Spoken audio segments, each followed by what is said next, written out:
Good morning to everyone watching us at home this morning. We're glad you're with us on the live stream. Welcome, everybody. It's great to see you.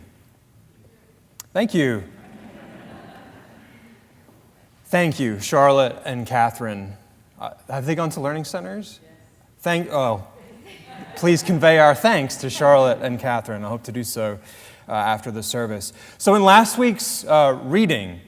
Sunday's reading, Jesus seemed not to realize, until a course correction occurred, that he was able to or even wanted to assist the daughter of a Syrophoenician woman until she outwitted him. Even the little dogs under the table eat the crumbs, she said. Since then, in Mark's gospel, Jesus has been on a tear. He has enabled someone to hear and to speak for the first time.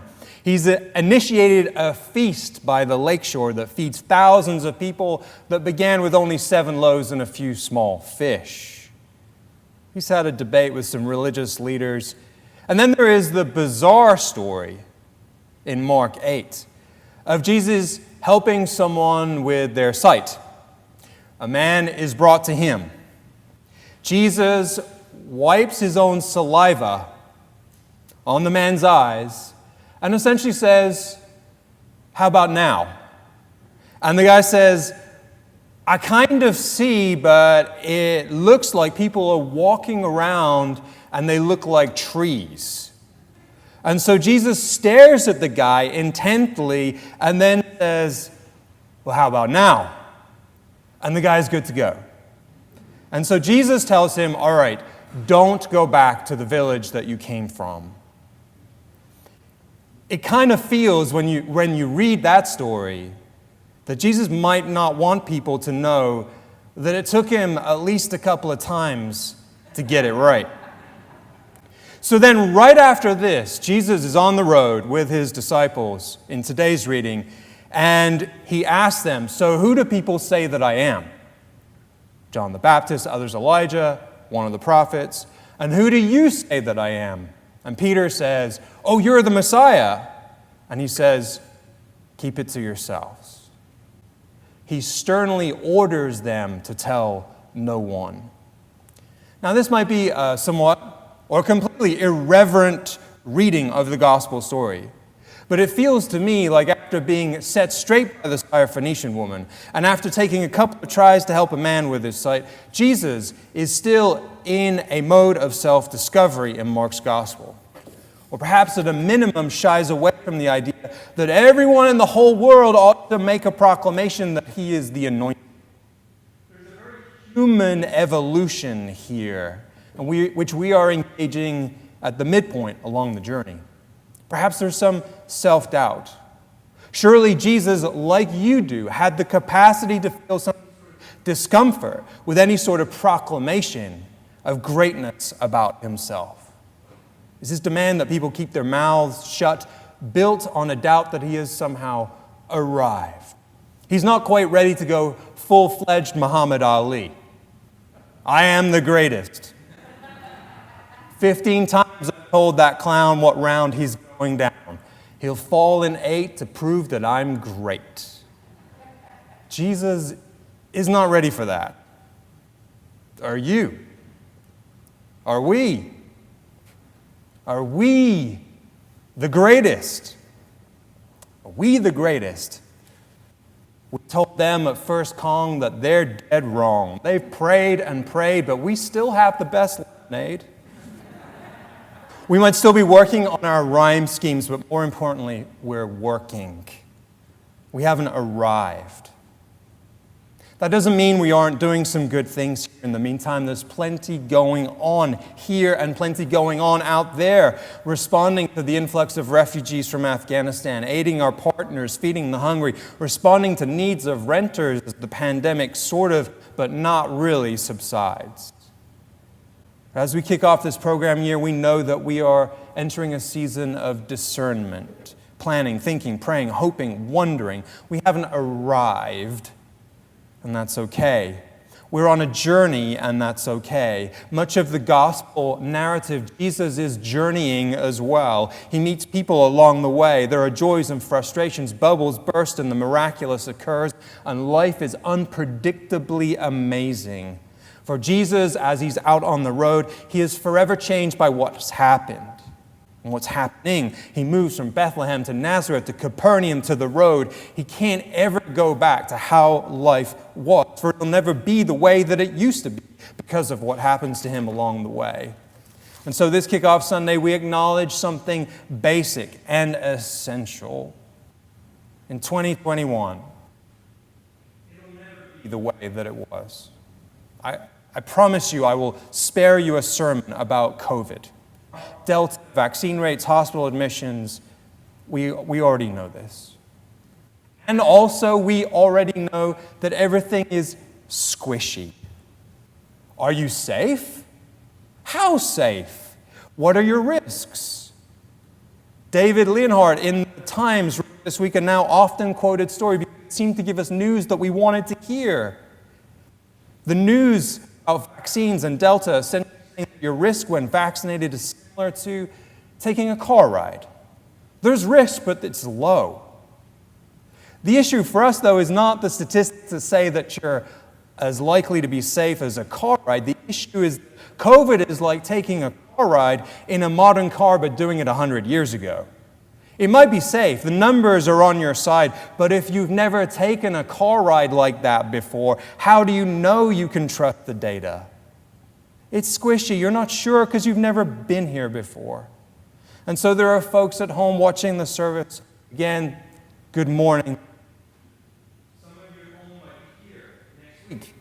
It'd be great if you were, but we understand if you aren't. Some of you who are here today, you might not be in a and asking if we'll still worship with masks. How many months from now? When will a choir sing from the steps? When will we be able to dip our own bread in the chalice on a communion Sunday, if we even want to? Will we hug or shake hands with people you know, with people you don't? What do you do if you decide that you don't want to shake hands and someone sticks their hand out at you? We're still navigating and negotiating. Will this space ever be as full as it used to be? Will this place be what I remember it being in prior years? And the answer to those last two questions is no.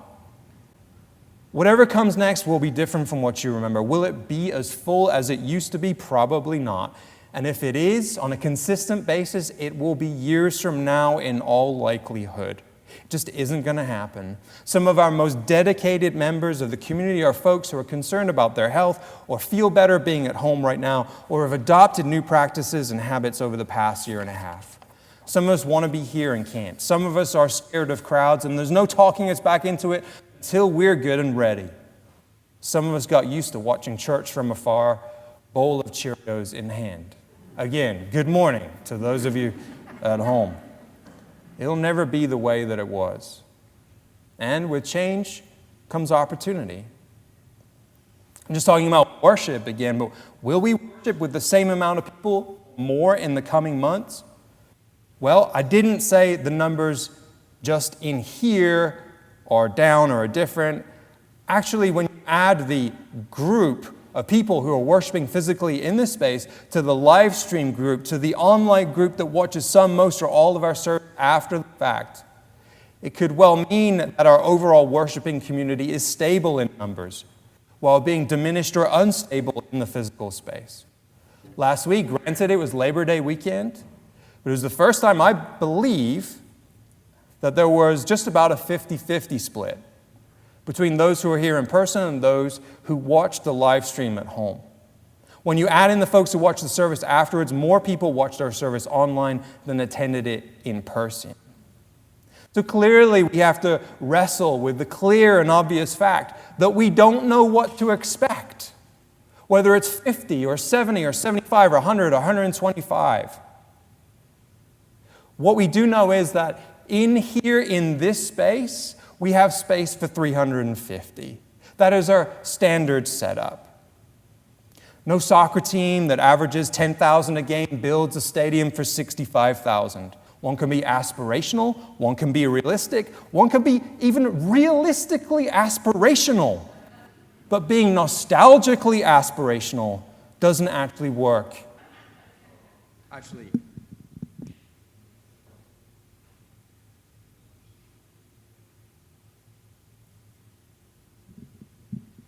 Okay. Am I on? All right. That was like my favorite paragraph of the whole sermon. So I'm going to say it again. Hold it. Hold it. All right. One can be aspirational. One can be realistic. You can be realistically aspirational, I suppose, but being nostalgically aspirational doesn't actually work in pretty much any other part of your life. Plenty remains. Men hope to go on retreat in a few weeks.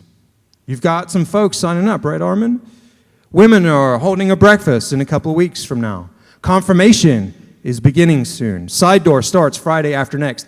Betsy is working hard on preparing Learning Center materials, and I can assure you she is so over the moon to see children with us in worship today.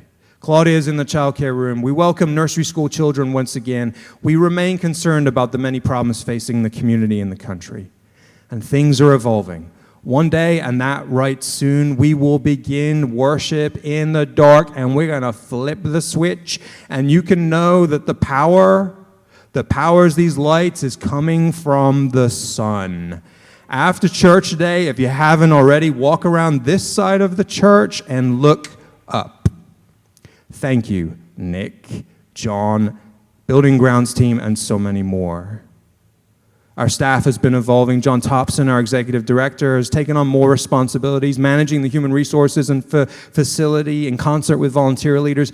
Kim Crabtree is in the back working the live stream and our digital presence, and as we speak, we welcome Bob into the fold. So how are we planning our progression, our evolution, our discernment? Take a look.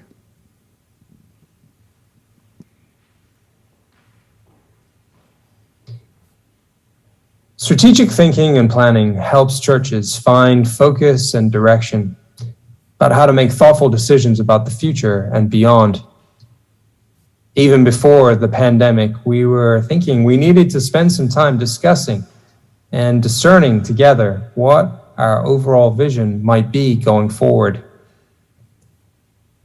Union's Leadership Council members met for a series of additional council meetings this past January and February, ultimately determining that we should prioritize a strategic planning process. That process would focus on these key focus areas: worship, social justice and community engagement, and maintaining membership engagement and new member growth. We also engaged a strategic planning consultant, Don Hill, to help us as a congregation discern a clear vision on how we may approach opportunities and decisions in the near and midterm future in cohesive and constructive ways. Don and the Strategic Planning Committee meet regularly to keep the strategic planning process on track. He's also having important why conversations with our outreach partners. Why questions will lead to what conversations, and then the how to accomplish these priorities will be uncovered. Through notes and conversations over the fall and winter, Don will gather the overriding themes and priorities into the overall planning document that will help outline our path for the next 3 to 5 years. This document should be completed in early spring of 2022. Our next steps are a participatory process with our congregation to explore ideas, deepen spiritual growth, name priorities, and discover what we need as a congregation, to equip us to enact our faith in our daily lives. In October, second hour conversations will start in person and on Zoom. Please be on the lookout for invitations to these conversations in our weekly emails, on our social media, and in the bulletin each week. We want to hear from as many people in our congregation as possible, so that all voices are heard and considered as we discern our path for the near future. There will be in-person and Zoom offerings to accommodate everyone. We can't wait to hear from you.